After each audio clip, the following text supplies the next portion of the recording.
Welcome back to the Project Podcast. I'm your host, Connor Lewis, and today I have a very special guest, Coach Charlie Sullivan of Springfield College men's volleyball. Coach, how are you doing today?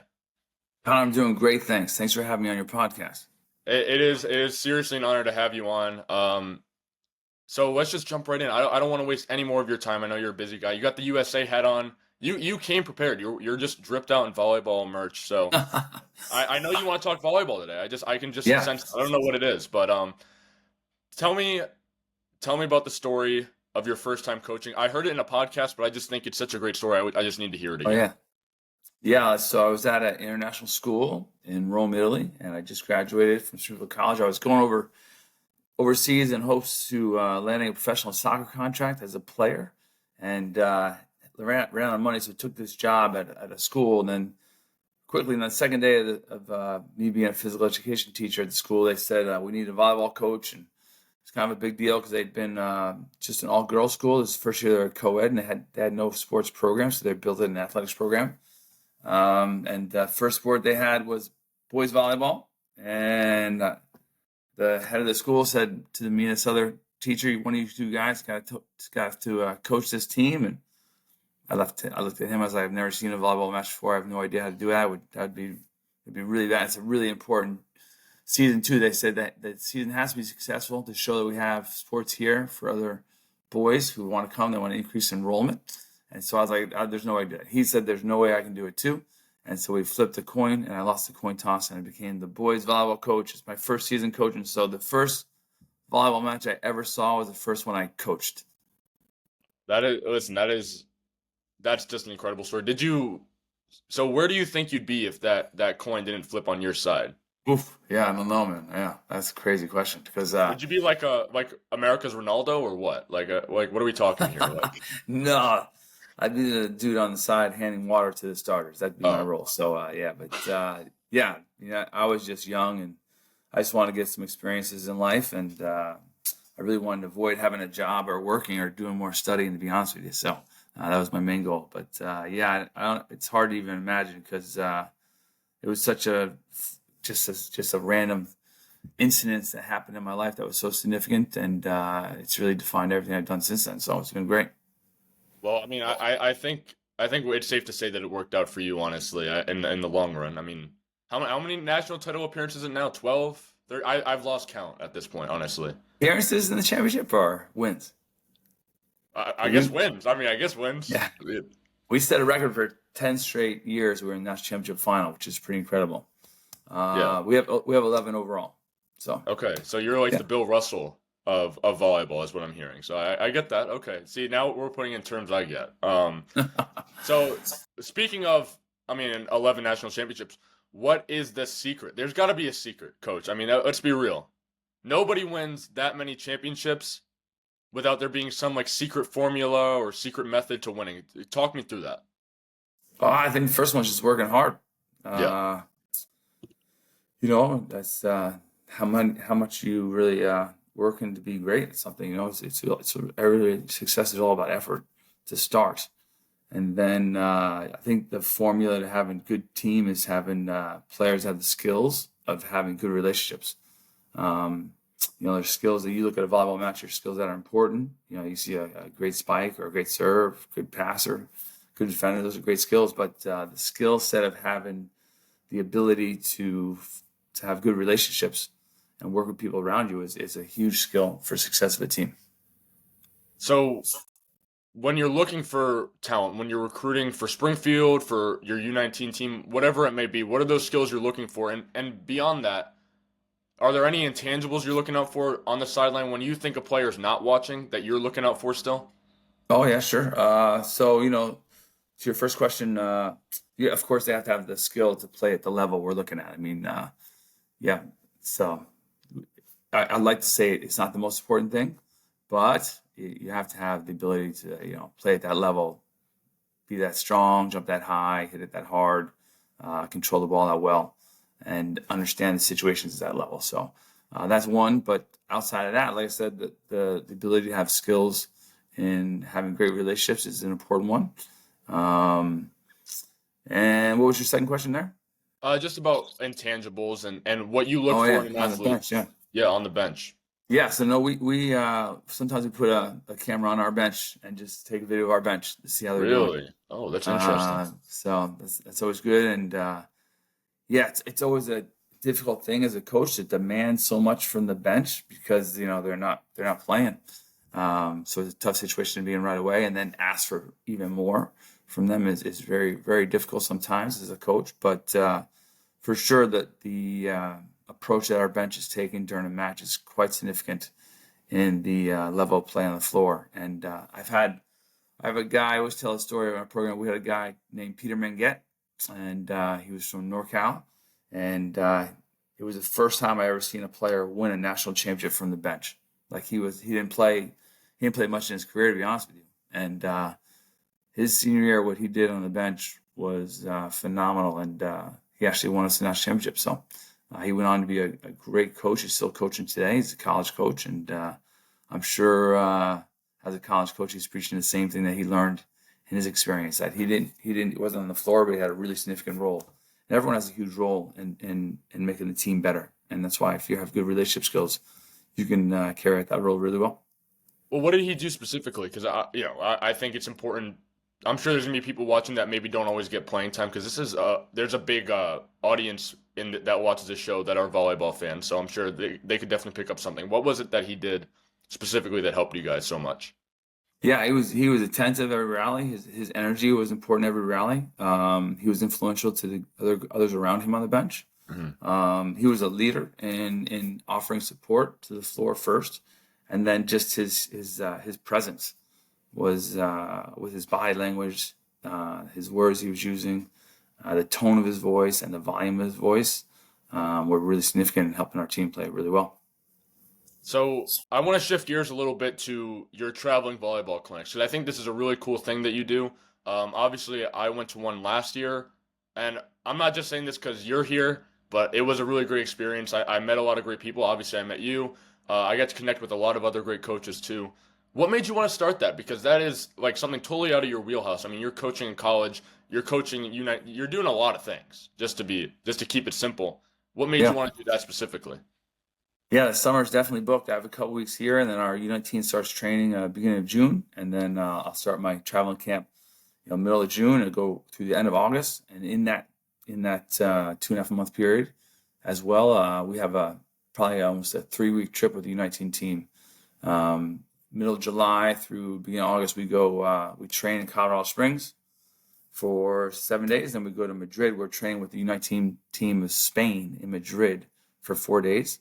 And that's nice because it's halfway to Uzbekistan. Uzbekistan's a long trip, and we go to Uzbekistan for the World Championships. So it kind of breaks up that travel out there, which is good, and gets our guys a little bit acclimated to the time zone differences. And then, but the traveling camp, honest with you, was I'm only on a 9 month contract at Springfield College, and I can't just take 3 months off with family and kids. And I was looking for jobs, and I was, applying to UPS. Things like that, and then I said to myself, well, if I'm going to work, I might as well do something I love to do. And had some camp experience, but I kind of at that time fully blew up my traveling camp, and it's been phenomenal. It's gotten good reviews. I'm glad you had a good experience, and it's gone even as far as the American School of London in England. So anyone that wants to have a camp come to their gym and can recruit kids and players from their area is eligible. So I go in with all my energy and my experience, my research, my drills, my activities, and game plan, and then we lay it out there. So sometimes it's per the person, like a coach could have me come in and work. That's how it kind of started, actually. Another thing, Connor, someone said, "Can you come just show our team how to do transition offense?" I was like, yeah, I do a clinic on it, and then kind of blew up from there. So sometimes the host has a curriculum that they want to have followed, or I can just bring a pre-planned curriculum as well. So that's been really good. And the other thing I'm doing too is presentations, going into businesses and spoke about teamwork, how it, like you asked, how do you be successful with a team at a high level for a long amount of time, consistently. Some sports psychology, even as far as how to recruit young players, as I'm dealing with this young crowd of college people like yourself. are entering the workforce soon, and how you can make them and work with them a little better. As someone who's been in the workforce for 40 years has trouble really connecting with your generation, Connor. So kind of I bridge that gap a little bit too. So it goes really well. So yeah, like traveling camps and presentation has been great for me. Well, honestly, one of the drills that we did at your camp, the one where you bump it to yourself, you set it to the guy behind you, and they hit it over the net to the other side from the back row. That's Mm-hmm. something that Coach Wojciechowski, obviously you know him. Mm-hmm. He's my club coach as well at Rick. So he brought that drill to Rick. So you can just see it's sort of like a ripple effect. Like Mm-hmm. some of the drills we picked up there because we used it at LaSalle after your clinic. We used it Yeah. at Rick. And I think it's just going to go from there. I think there are certain drills that we call it the Springfield drill, actually, Oh yeah, let's go. believe it or not. So it just shows that how important these clinics are. Like, and it seems like sort of a small thing. It seems like just another volleyball clinic because there's so many. Like, if we're gonna be real, there's a lot. Like, Yeah, yeah. so I think that's what sets yours apart from the rest. But when you're looking at talent at those camps, how often do you pick somebody up to bring to Springfield with you at one of those camps? Do you see, or is it not very common? It's not that common. Like 1%, 2%. Mhm. It's not made for that at all. It could fulfill the space of being a recruiting camp, but it's just really about like you're saying. I have high school coaches and come to the camp. So sometimes I do a camp in Vermont and there's like 10 coaches there. So I'm giving them all my activities, all my research, all my skill development. So, but if there is a player there that's doing really well, we might talk to them a little bit, but it's not really for that purpose. Oh, okay. I was just curious, honestly. I mean, Yeah. I don't know how much you gain out of that. Like, I know you love to do it. I know I'm not accusing you of having other motivations, but I'm just curious if you get anything out of it. But No, that's I like good. It's a good thought. It's a I, global I thing. am Yeah. curious if I don't know if you're allowed to tell me this because I know it's sort of like a parent choosing their favorite kid. Do you have a certain best player that you ever coached? Oh Like my. could be at Springfield, could be someone that's Oof. interviewing you right now. Could be someone on a U-19 team. Could be a podcast host, maybe. Uh, just throwing some ideas out there. But uh, You know, right away, the people who come to mind over my yeah. 26 years at Springfield are not players. They're actually been our student managers, and our we have a video editing statistical analysis system, and we need someone to work that. And it's pretty intricate. It takes a while to learn how to run it, a couple of months, and so one of the first guys that comes to mind is Sam Zapatka. He ran that program.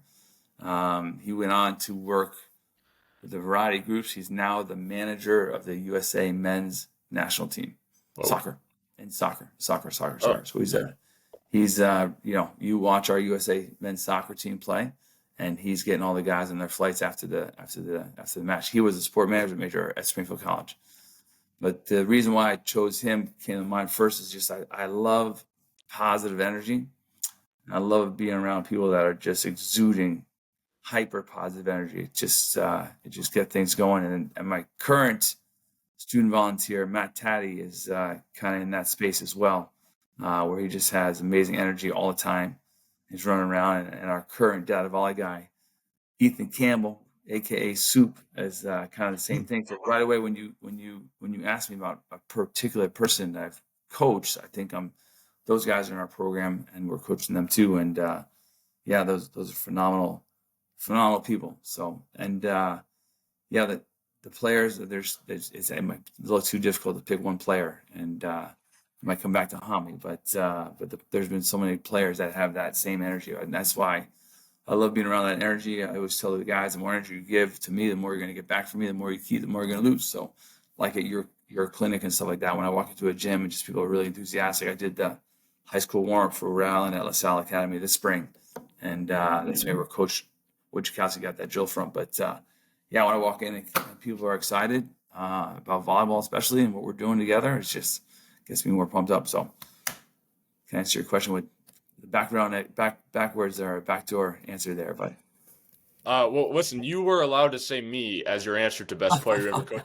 I just think it'd be good for the show. I just think it'd be good for ratings if a national winning coach said that the host was the best player you ever coached. But honestly, I won't take that as a slight, honestly. I'll pretend that wasn't a slight to me. But That was more rhetorical. That was a given. yeah, exactly. Um, so obviously you coach U-19. We talked about that at length, and you coached as an assistant coach on several Olympic level coaching staffs. What have you learned from those teams that you've brought over to Springfield? Yeah, so the national team level, I'm a consultant coach. I would just come and do some scouting for them. I wasn't necessarily coaching the players, but just Okay. giving the coaching staff information on how they can prepare better for matches. But man, yeah. So to your point, there was 36 matches at the 2016 Olympics in Rio, and I saw 34 of them. And as evident as it was the first time I did like a World Cup or World Championships scouting opportunity, like you just see cultures coming through in other countries how they play volleyball that are so amazing and so different than here in the States.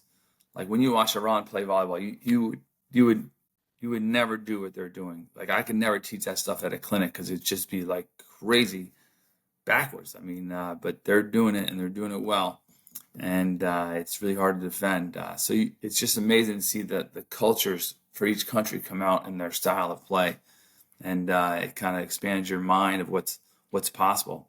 It helps you think out of the box, just being from America.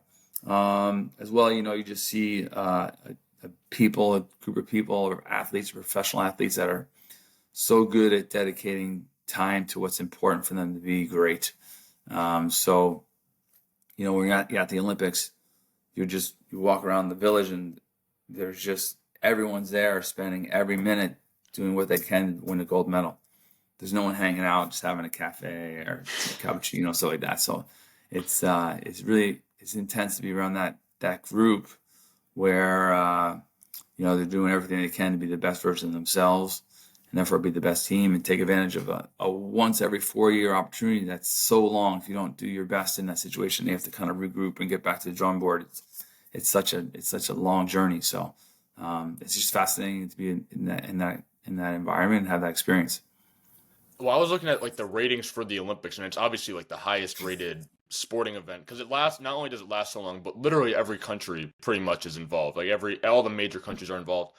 Is that like your Super Bowl to you? Like just hanging out and like watching volleyball at all different levels and watching all these different countries. Is that like your equivalent to the Super Bowl, or is that just like something that you can't even compare anything else to?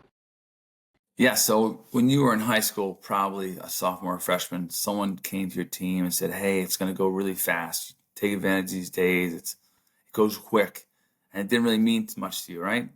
But Yeah. then when you graduated, you understood. Yes, definitely. So there's things you can't explain.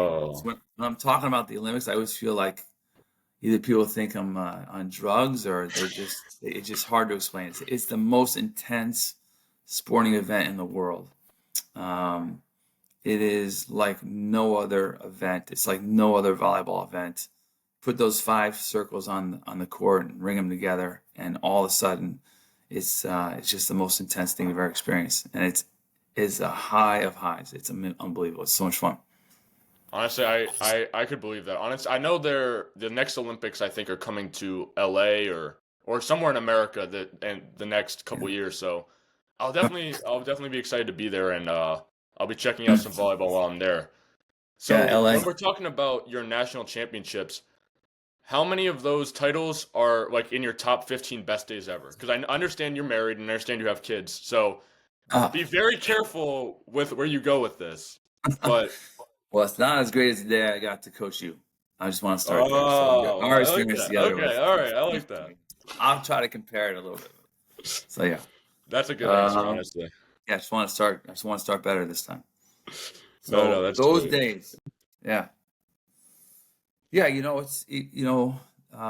That's why relationships are so important because you don't really remember a lot of the details around the match and things like that. 20 years later, but you do remember the relationships. You do remember how you felt with that person, and so I've been on campus for 34 years at Springfield College, and someone say, "Hey, do you remember so and so?" I'm like, "No, I don't remember in 1997 this person, but when I see him, I remember. I remember him. I remember how I felt around him." And so, I think about those days. I just think about, those feelings we had together of what we did, what we accomplished, and how we felt around being supportive of one another, and those are really special memories for sure. What would you tell? This is a super like deep question, so I hope you were prepared for this one. What would you tell yourself at 21 right now? Yeah, I think I would tell myself to think a little more globally, have a bigger perspective, be more mature. Um, I think that the talents that I have now were in me when I was younger. I just didn't realize what they were or how to use them effectively. Um, so I think if you met me at 21, you would never think I'd be, I don't know, successful. I don't know. I think you really got to hone in on what you're passionate about, and then hone in on how you can maturely approach that passion with great effort. That's a really great answer. Like honestly, like I don't know what I was expecting, but that was super deep, and honestly, it helped me. I know I'm not 21. I'm still 18, which is kind of weird to think about that I'm still 18. But obviously, when you're in college, there's going to be like a lot of self doubt. Just whenever you fail a test or maybe you mess up, just with anything in life. So I think that is a really good perspective to have. And obviously, I still don't really know what I want to do yet, but just learning more from you is definitely helping me like I don't know how to say it, like get a gauge on what I want to do with my life. So I think like hearing that perspective from people that are much older than me, no offense. I didn't mean to say No much offense older, taken. but No offense taken. No offense taken. but Yeah. honestly it just gives me more perspective because obviously when you're 18 you have no perspective on anything. So I think it Mhm. definitely gives me something to reflect on in my own life. But listen, I am super curious about the book you published. Obviously, it was a couple years ago now, but I'm writing a book myself about basketball. I know it's a little different from your wheelhouse, but talk me through what it's like writing, the publishing process. I just want to really know everything about that. Connor, I want to go back to the previous question to your Yeah. for 18 years you're doing. That's why I took this Zoom. I don't you communicated so well. You have great energy. You're really responsible and mature for your age. So yeah, I think that's really impressive to meet you so far. But I think also I also talked to my team at your stage about not everything's like always a great Instagram post worthy event. Yeah. You have to be comfortable with dealing with the like you're saying, the kind of setbacks a little bit. You have to be comfortable dealing with the it's an event that's taking place right now. It's not the best thing ever that you can post. It's just normal and maybe a little boring. Maybe just a little, you know, not every minute of your day has to be this phenomenal event that could be posted on Instagram worthy of excitement. So be comfortable with just going casually through the day and having a casual event and just being good where your feet are and not being threatened by that a little bit. So I think that's important for your age guys and gals as well to keep in mind. The book's great. So COVID hit on March 14th. We played on Wednesday night actually Oh at wow. LaSalle College in Boston. We were driving back. Our president was giving kind of a State of the Union. The following week was our spring break, and we were telling our guys, let's not go home. Let's stay on campus. We're gonna bunker up and still play. And then Thursday, COVID hit everything. That's when everything shut down. Like the NBA shut down. Everything was that Thursday. Yeah. And I love April volleyball. I love everything about the postseason. We were the number one team in the country. We're undefeated. We've beaten 2, 4, 5, 8, 9, 10 already, 3-0. So we were feeling pretty good about our season, our chances. And we were young too. We're all freshmen. And so it was a big bummer. And my kids had been through a youth sport experience. I kind of witnessed youth sports firsthand. Um, I was never really fully participating because I felt if I couldn't be there 100% of the time, it wasn't fair to the participants. So I really kind of just dabbled in and out of my kids' youth sport experiences. But I saw an area that was crucial, important to development of young people, and highly populated with high intensity and poor leadership. Not really anyone had any idea how to do it or what was going on, or even the significance of every minute and how it affected kids' developmental, not only athletically but psychologically. So I thought, what the hell am I going to do? I'm kind of bummed out, and we're just going to be in our house for a while. So I started every day probably from like 4 to 7 a.m. or 5 to 8 a.m. But I just started my writing. So I thought Whoa. I want to make a book about youth sports. So it was kind of my give back to You youth said sport. AM, right? Oh, Yeah. okay. Yeah. I So I wake don't up mean to early. interrupt you. No, I wake up early. I'm up at 4 or 5 every morning. So, um, but so I just that's how I started my day during those months of COVID. And I wish I had AI back then because my editor wasn't good, and I'm not a good writer. So, but I do AI when I use email when I write emails. I use AI now, and it comes out a lot cleaner. But yeah, so that's how that book started. And there's another book that's out. I'm on the cover of, and my good friend Kevin Sheehan wrote that, and I kind of co-authored that with him. And so I had already a contact with a publisher, which is really the biggest deal if you're writing a book for the first time. Is you have to get a publisher to publish somehow. So his publisher already had experience with me, and so I was able to get my book published to that publisher. So yeah, that's kind of how the book went, and I'm really proud of that both the books. The first one, like I said, I was just kind of contributing with some stories and activities, but the second one is all me. So yeah, it's a great book. I really feel strong about that book being presentable to someone that's coaching youth sports for the first time and getting into it, and how they can have a good guideline to be successful, and the importance of the role they're accepting as a volunteer, which is huge. I mean, they're volunteering, but it's a huge role. And the last chapter is about the Norwegian youth sports system and how much, I don't know, how great it is, has a great perspective. And right now, there's so many great athletes from Norway, which has a population less than the greater population of Boston. You know, they have like 5 million, 6 million people in their country. And right now, like the best golfer on the Ryder Cup teams from Norway, the best soccer player in the world, Holland's from Norway. Tennis has a top 4 player from Norway. Beach volleyball, best teams from Norway. This is it. And then you talk about the winter sports. They rack up in all the alpine sports.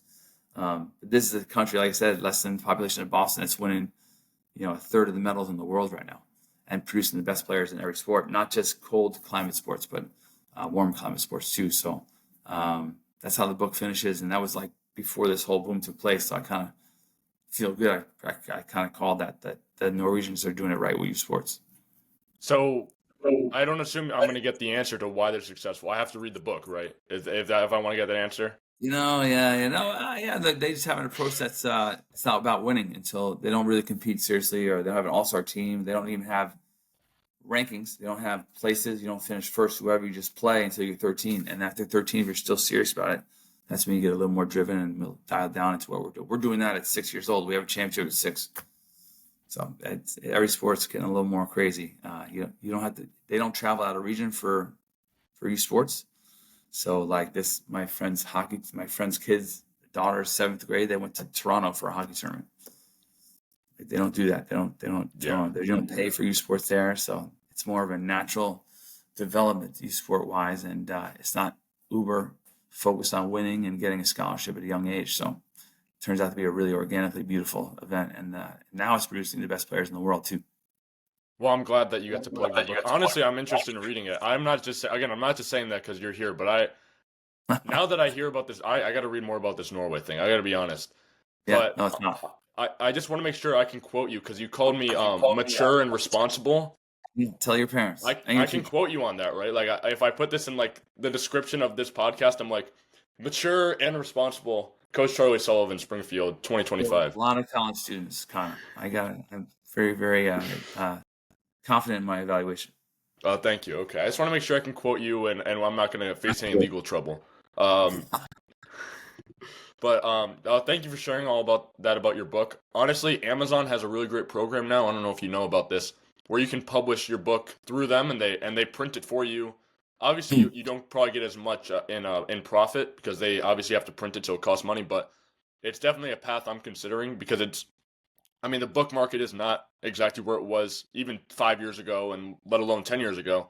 So it's something I'm considering for my own future because I love to write, honestly. So I think it's stuff important. So listen, I don't want to take up too much of your time. We've been on for a while, but I want to ask you one last question before we go. For all the young people listening, who are like me, who are interested in sports, who might want to work in sports one day, and maybe specifically in the coaching realm. Can you share any advice for those people and for myself?